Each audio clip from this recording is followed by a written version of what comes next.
दक्षिण पूर्व एशिया के अंदर प्रशांत महासागर में मौजूद ताइवान भूकंप से दहल चुका है। 25 सालों का अब तक का सबसे भीषण भूकंप ताइवान में आया है, जिसमें अब तक 4 लोगों की मौत हो चुकी है। 50 से ज्यादा लोग घायल बताए जा रहे हैं। साथ ही तेजी से राहत और बचाव का काम चल रहा है, क्योंकि 20 से ज्यादा लोगों के अभी भी इमारतों में दबे होने की आशंका जताई जा रही है। इस भूकंप की तीव्रता 7.5 रिक्टर स्केल पर आंकी गई।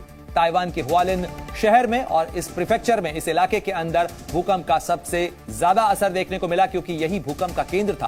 ताइवान के समय के मुताबिक सुबह करीब 8 बजे भूकंप के तगड़े झटके महसूस किए गए और उसके बाद लगातार भूकंप के आफ्टर शॉक्स अभी तक आ रहे हैं। भूकंप के कारण कई इमारतों को नुकसान पहुंचा है, साथ ही कई इमारतें झुक भी गई हैं।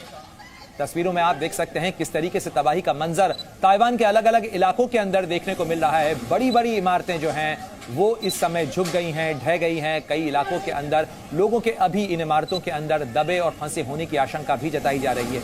इमरजेंसी सर्विसेज लोगों तक राहत पहुंचाने की कोशिश कर रही हैं, लेकिन ऐसे में मुश्किलों का सामना भी उन्हें करना पड़ रहा है, क्योंकि बिजली कई जगह पर ठप बताई जा रही है। इस भूकंप की तीव्रता 7.5 थी।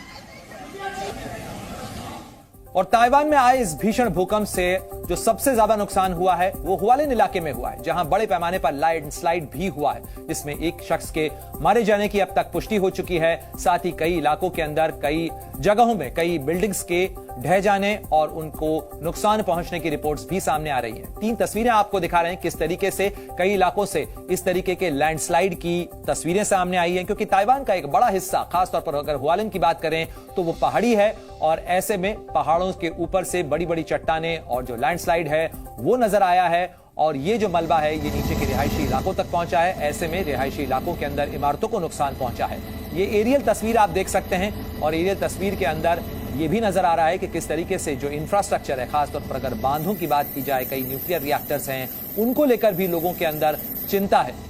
और आपको बता दें कि इस ताइवान के भूकंप के बाद झटके जो हैं वो जापान और कोरिया और चीन तक महसूस किए गए हैं। इसके मद्देनजर जापान के ओकिनावा इलाके के अंदर सुनामी का अलर्ट भी जारी किया गया। हालांकि ताजा जानकारी के मुताबिक जो सुनामी का जो अलर्ट था उसे लोअर डाउन कर लिया गया है, क्योंकि ऊंची लहरें अभी तक देखने को नहीं मिली हैं।